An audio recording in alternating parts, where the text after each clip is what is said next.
Today's video, we're going to talk about demand gen campaigns on Google Ads and how they beat YouTube campaigns massively now, which is an update to my previous video content where I've said YouTube is the better place, or YouTube campaigns rather, are the better place to run video ads than inside demand gen campaigns.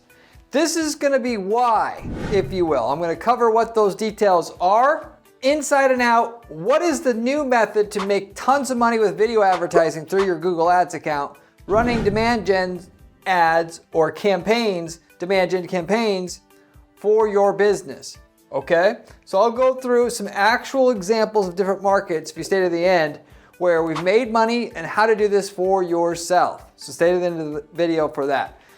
That said, I'm going to get into the meat of the content.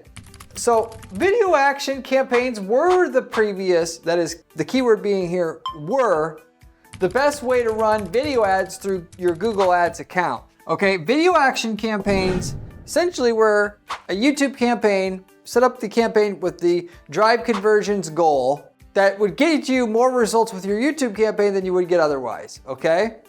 Google retired this in April of 2025, okay?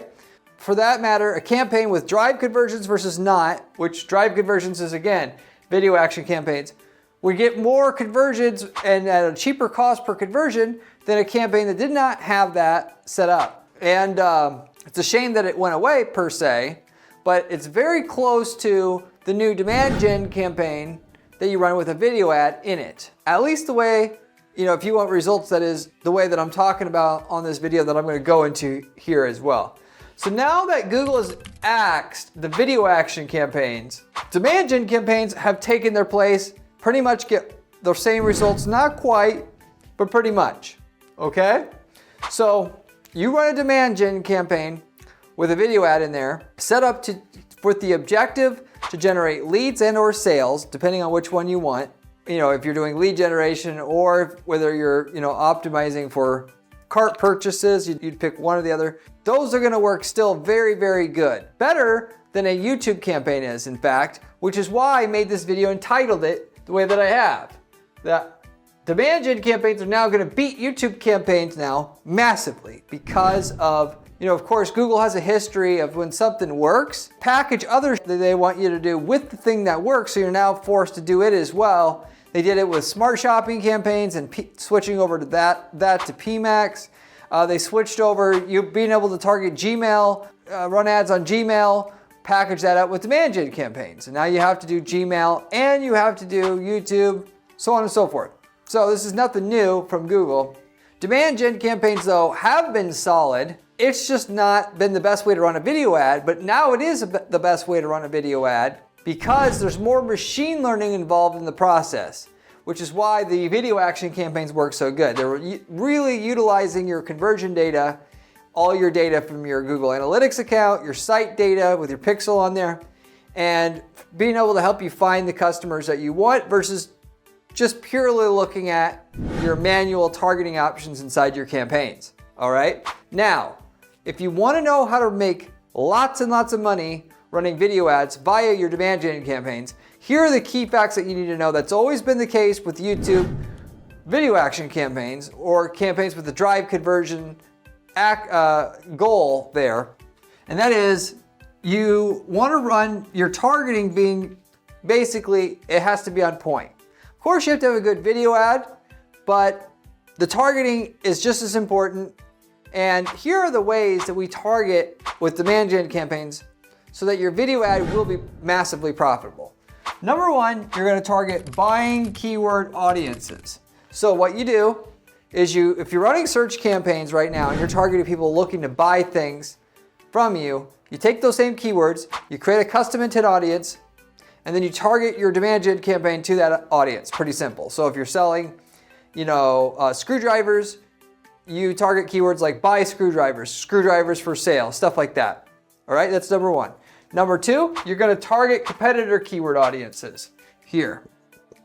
So with that, all the people searching for your competitors' items itself, assuming you're doing products here, if you're doing services, usually also as well. You type in and you create a custom intent audience with all your competitors' product names / company name on it. If if the company mainly just sells items like you sell. If they sell a conglomeration of items than just their product names. Slash, if you're doing services, the company name, and you create that custom intent audience and you target anybody then who's typed in the competitor name and or product name, okay? That's number 2. Number 3, you target competitor site visit audiences. So when you create a custom intent audience, you could actually tell Google, target people who've recently searched these keywords or who visited this particular website. So what you want to do is put your competitors' websites in there itself, okay? And you'll create one custom intent audience per competitor to actually give the algorithm the best chance possible of drilling in where the results are for your company. Given that targeting one competitor is a lot, your ROI will be a lot different there than another competitor. And technically, I didn't go over it. When you target the competitor searches there, you're going to also want to create one custom intent audience per competitor, to be clear. Because in your demand gen campaign, you can target as many audiences as you want.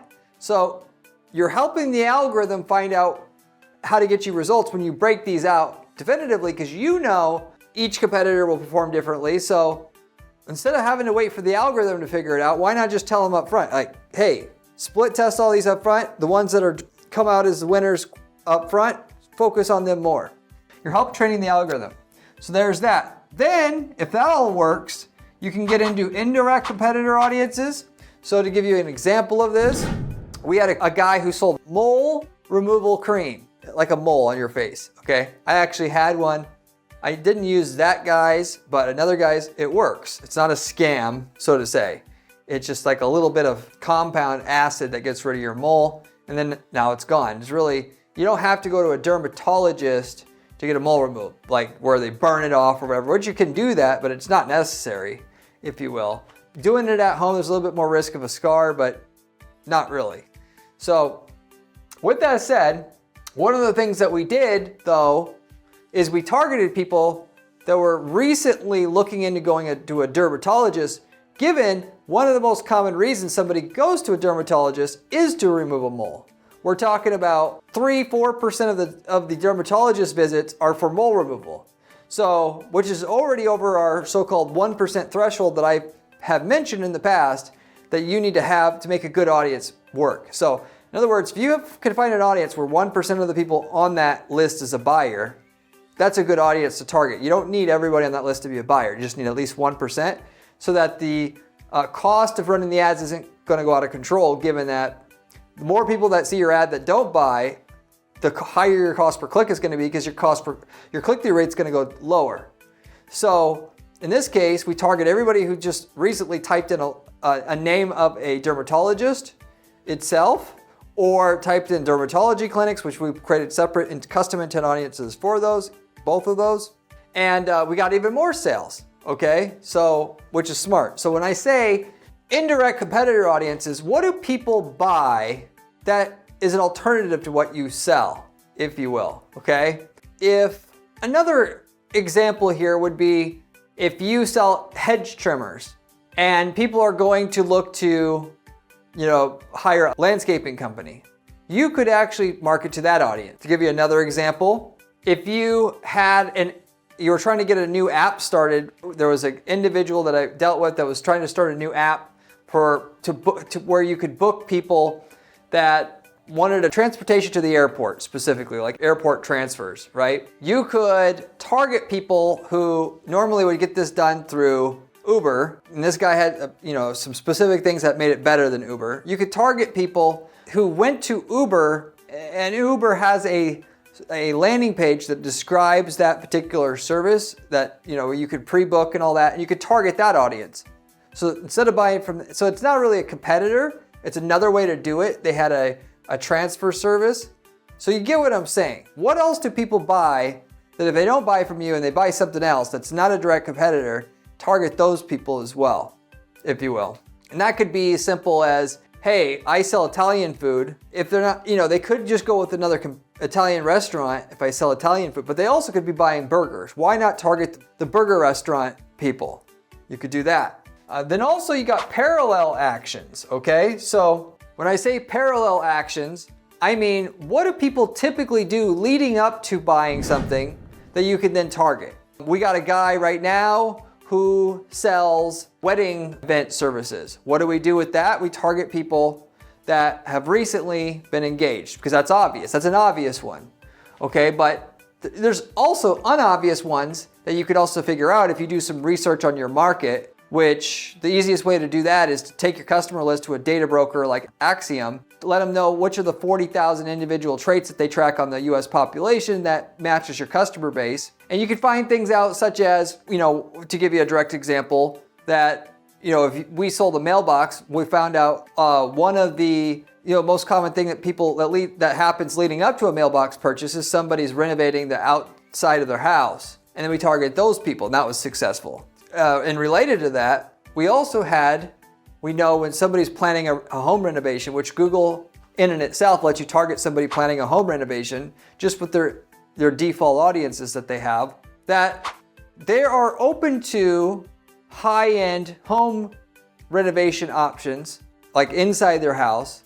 So we had a drywall company that wanted to sell high-end drywall services. Drywall, being the wall. And there's different levels of drywall you can get. You can get skim coat, where they finish it 5 times. That's high margin services. How do you get more of those? Well, why not market it to people who are already that are planning a home renovation, and just say, hey, planning a home renovation, you can get this drywall and looks so freaking amazing. It's gonna make your neighbors jealous, blah, blah, blah. And you can start generating leads that way.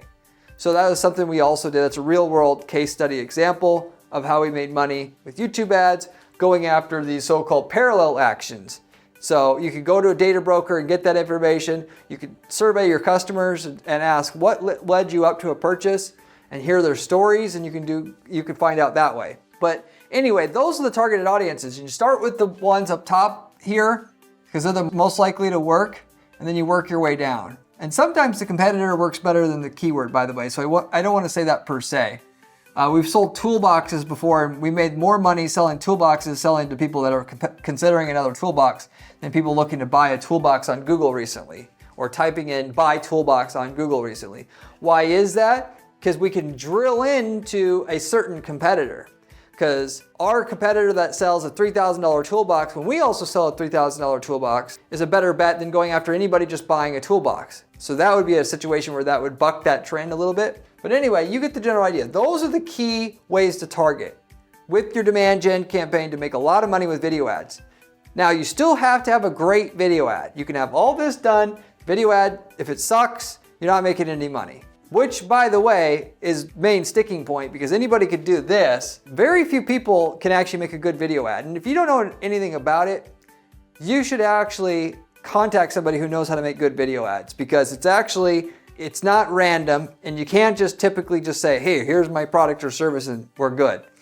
You could go ahead and try it and see if you succeed anyway, but if you fail, the key is in the script that you're using on the video and finding something there that's going to engage and hook the user.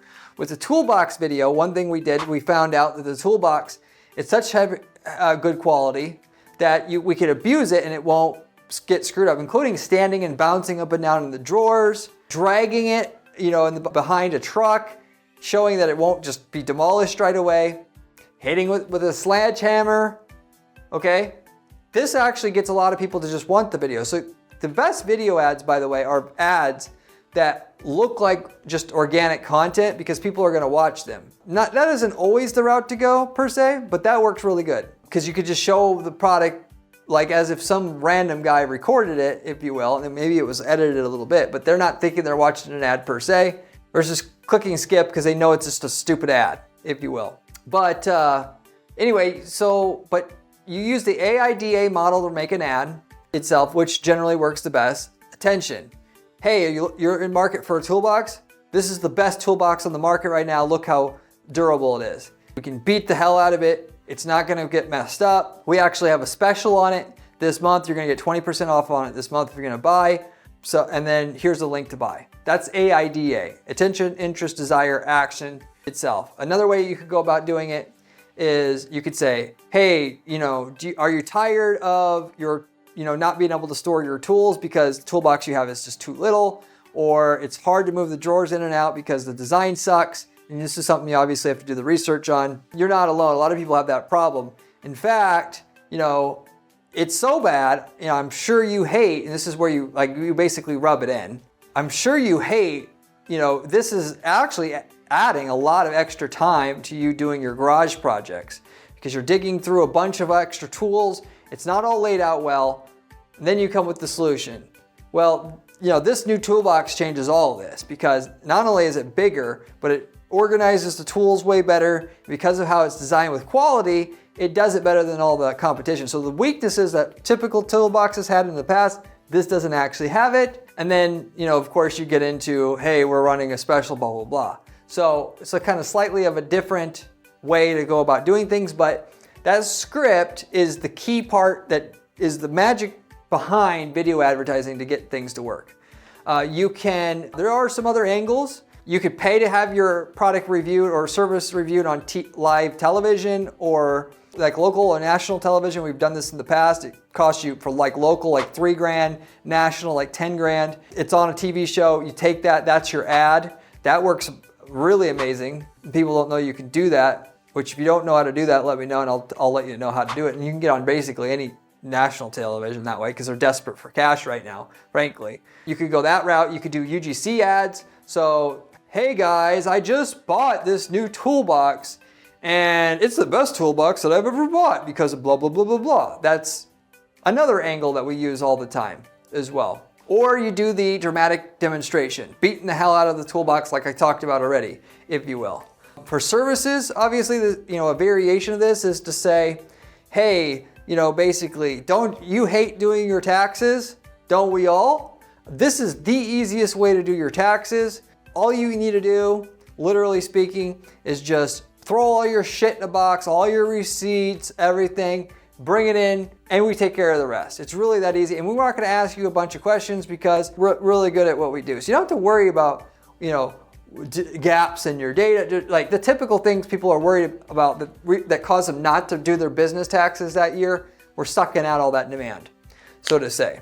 So in terms of dramatic demonstration, it's not a product, can't demonstrate anything, but we can actually tell them all the reasons why they haven't bought that service in the past, whereas they might have thought it was a good idea. Those aren't problems with our service. Or naturally, if they don't know what the service is, you actually tell them, hey, did you know there's a service that will take care of all your business taxes, even with gaps in all your data, and make sure to do it right. So anyway, I can't go into all the detail on making a great video ad. I've got several other videos about making great video ads, scripts that always work for video ads. You can search for them on my channel homepage. The key thing is, those are your basic formulas. That's how you get things to work. Now you can get into doing, other things to generate front-end traffic and do a funnel and, hey, we're running a contest and get them to a sales page. And I'm not gonna get onto those. Those are your meat and potatoes type ads that work. And then you combine that with your targeting here and you can make good money. Way more money than you can make with Google search if you figure it out. Because there's only so many people searching on a monthly basis for what you sell. There's way more people planning to buy that will never search on Google that you can get if you just get the video ad that will work. The magic is behind figuring out the video ad that works or finding somebody who can make a good video ad. By the way, I make video ads for clients all the time. I've got a whole portfolio of different ads that worked great on my site or in general that I can show you. Now, that said, okay, this also though doesn't work. That is, the targeting in the ad doesn't work unless you also have the best tracking. And when I say best tracking, I don't mean tracking whether somebody turns into a lead by itself. You track cart purchases, use, if you can, ideally, server-side tracking, so you get an extra 20% more sales data. Or if you're generating leads, it means tracking and scoring your leads and showing Google when you have a qualified lead and what the lead score was between 1 and 10. We score the lead and send that as the conversion value. Or ideally, if we can, and it's relevant, contract size, that is the predicted contract size. So if you know this guy might be worth a $50,000 deal versus this guy's a $10,000 deal if it closes, you're gonna send that data to Google so that the algorithm can optimize for bigger fish. Or ideally, if you can, obviously sales. That is, when the leads you get that turn into sales, you import those, and then the algorithm that's running your demand gen campaign, Google's algorithm, they're gonna optimize for what's producing sales and profit for your company.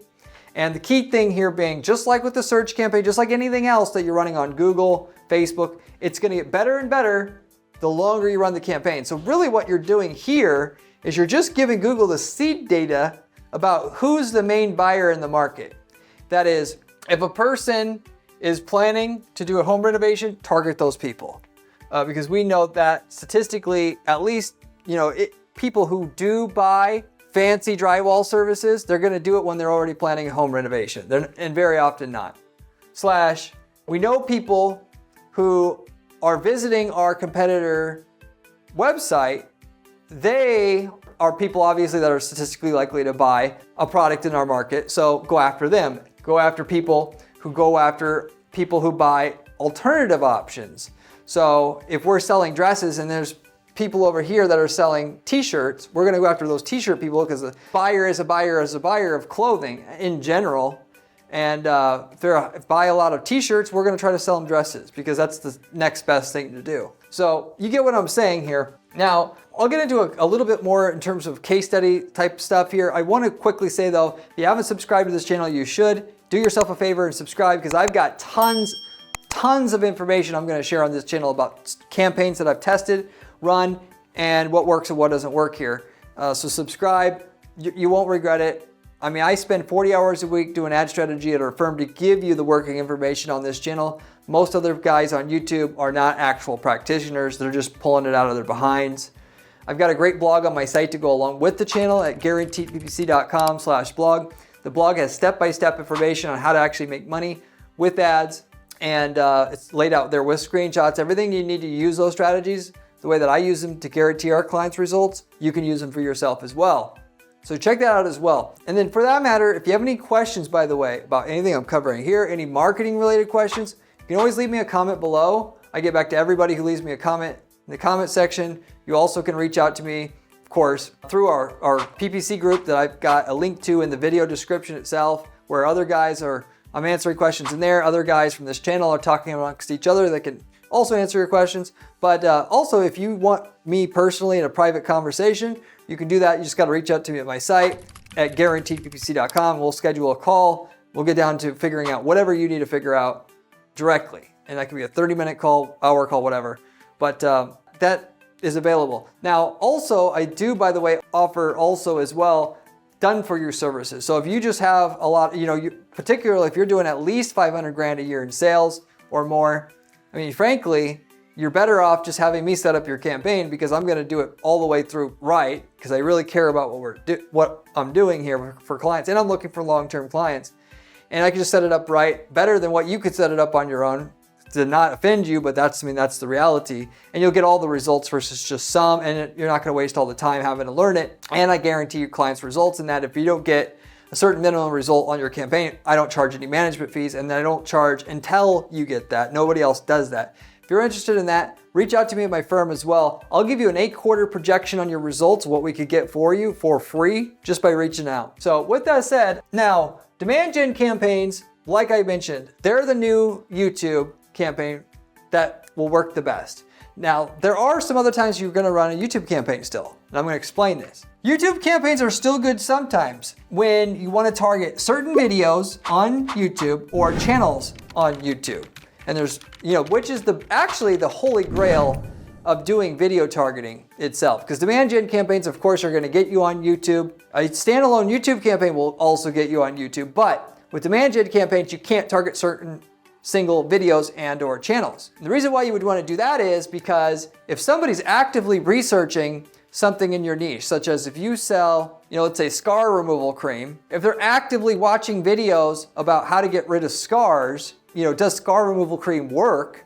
Even better, obviously. They're 3 times as likely, at least 3 to 10 times as likely, depending on the niche, to convert getting in front of that person than somebody who's recently in the past searched for how to get rid of scars. Even though it's the same person with similar intent, the fact that they're actively researching it makes it 3 to 10 times more likely that they're going to convert, and the ROI is going to be 3 to 10 times better. The problem is there's only so many people that are actively searching, right? There's only so much volume you can get there. But in some cases, this is not going to work just simply because you don't have a good enough offer, or you're just not good enough at optimizing. Whereas you could make it work if you just went after the people actively researching there. So you do a video campaign on YouTube with no objective so that you can do video level targeting. And which, by the way, if you're going to target single videos, it's pretty hard to do that anymore unless the video has at least 100,000 views altogether in total. I used to be able to target a video no matter what, no matter if it's got 1 view a year. But it's kind of like hard to target a single video. And because of that, what we're doing more so now is targeting single channels. So if you sell, like for instance, we had a company that sold gold IRAs where you could do your IRA, sell your self-directed IRA where you're buying gold and then they teach you how to buy gold and put it into a safe and that's your IRA, which is really good, by the way. But we would target conservatives on YouTube, the big ones. And that's better than targeting people who are looking for a gold IRA because there's very few people doing that. And that's more so the scalable way. So use a standalone YouTube campaign and that's gonna work the best in that situation. Generally speaking, where the YouTube campaign is still gonna beat the demand gen campaign, which is, basically is gonna use more machine learning and all that, like I said before, is where what you're selling is timely, such as if they don't buy it now, they're probably never gonna buy it. Because, if somebody's researching how to fix my broken toilet, they probably are either gonna fix it right now or not. So if you don't get in front of them right then, it's too late. So in that case, you want to actually advertise on the video about the broken toilet repair, how to do it. The other situation would be in a big niche with lots of research that needs to be done. So if you're in a niche like you want to buy a new car, okay? Usually people do a decent amount of research before they buy the new car because it's a big purchase, okay? So in that situation, because people do so much research, you're better off targeting individual videos about whether the Honda Civic is the right car to buy, okay? Because there's a lot of opportunity to target on a video level, if you will.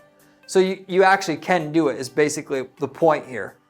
Because you always want to do that. Problem is there's not enough people researching to be able to do that well. Not to say that these can't be done in conjunction, which you absolutely should. If you make money with the standalone YouTube, you should do the demand gen as well. The YouTube comes in when they're doing a ton of research online. Then you go ahead and you do the YouTube campaign. We had a situation with an emergency plumber where we actually did that. Ran our ads like hell on Google. Like when I say like hell, I mean we're making a ton of money doing it. And on Microsoft. And once we tapped into that though, we tried to target people on Google search looking how to fix a broken toilet. It didn't really work that great. But what did work great is on YouTube, on channels where people would just talk about how to do your own plumbing and stuff like that. We would target those channels within a 30-mile radius of our client's business. And we would actually say, hey, if you got a broken toilet, hey Tampa, people from Tampa, your broken toilet, it doesn't have to be your problem anymore. We could come out 24 hours a day, fix that broken toilet, and do it for $69 service call, no questions asked. Here's the number that you can call to be able to get us to come out right now, fix your problem now. And that generated a lot of results, which is great because where else can you advertise and get such a qualified user that you're gonna get in front of? Somebody watching a video about how to fix their toilet at 2 a.m. It doesn't get any better than that. Like there's no other place other than YouTube where you can do this, practically speaking. I mean, it used to be blogs and you can still target on the display network people that are reading articles about it, but 90% of this research is now done on YouTube, as you could probably imagine. I mean, you're on YouTube watching this. You're not on a blog reading an article about PPC, which that's 10 years ago. That's a perfect example of how to utilize regular YouTube campaigns to make money and how to do it. The key thing is, to sum this up, is you're finding people with a legitimate need and you're coming with the exact solution that they're looking for, ideally. So if the person has back pain, you want to target people looking for videos about back pain. And you're going to come and say, hey, you got back pain? Don't worry, there's a way to fix your back pain without surgery. And all you got to do is click this video and we're going to explain it in 90 seconds to you. And which is another campaign that we ran, and that's all there is to it. Or if you sell, the power drills, you get in front of people who are researching the other power drills, either directly on those videos, which there's not very many people looking for a competitor product reviews to get in front of. So we do the second best thing, which is run our demand gen campaign, We target everybody who's recently looked for a power drill of our competitors, and we target them anytime they're watching anything else on YouTube, regardless, because we know recently they've looked at our reviews, which gives us a ton more opportunity. But that is every video marketing in a nutshell. That's why you're going to do demand gen campaigns to run video ads nowadays, even though you could run YouTube ads and make some money as well. And that would be the better option in some markets, but 80-90% of your time, you're going to do demand gen campaigns, and just stick with that first because of the machine learning that the campaign is going to have built within it. At least when you do the right level of tracking, so you can track sales or a close derivative of actual sales tracking, so that the algorithm, once you put it on course in the general direction where it needs to go, it can just go to town and eventually do really, really good results for you, to the point where we've had campaigns that generate millions of dollars a year in sales in smaller niche markets, to where we're making $3-4 million a year on Google search in terms of gross sales at a return that's profitable. We're making $1 million or $2 million of it just on YouTube by itself at a better ROI than on Google search. So the profit is almost 40-50% in that range of the total profit we're making between Google and YouTube combined. So really, this could be massive for your business. Or I should say, there's some situations where we're making 80-90% of our money through YouTube. Why? Because Google search, there's just not that many people searching in general. If you're looking for people looking for a speaker, there's not that many people searching. Yeah, there's some, not nearly enough. In order in that type of market to make money, to get book speaking engagements for the speakers that we work with, we run the YouTube ads heavily and have to go that route. People looking for the competitor speaker, we come out with a really good ad for our speaker. Hey, you're looking for this automotive speaker? We got, this is the best automotive speaker. And go in that route with it. Because there's very few people looking for automotive speakers. I mean, just like, you do it, but it's 10% of the volume you could get. Anyway, so with all that said, I just want to say also, if you want to just throw your hands up and say, this is way too much for me to handle, and it sounds expensive, I've got a proposition for you. If I like your product or service enough and I believe in it and I know it will work well with advertising, I will literally give you the ad spend that you need to market it and my personal time marketing it, setting up the ads, as long as you're willing to partner with our agency and give us a piece of your revenue growth moving forward. It's got to, we really, out of every 10, deals that I look at, I might do one. I've really got to believe in your product or service to do this, but if it's truly everything since, the best thing since sliced bread, I will just market it myself and I'll take a percentage of the sales. Why? Because we're diversifying our income at the firm and my own income. Instead of just working with clients, we're investing in companies now because we're successful at what we're doing with the ads. So if you're interested in that, reach out to me at guaranteeppc.com. I'll show you some other companies we've already invested in that are doing millions more in sales because we've linked up with them. And then, we can talk over the opportunity. But with that said, thank you very much for watching, and I'll see you on the next one. If you want to see another video, click here. It is one of my best ones.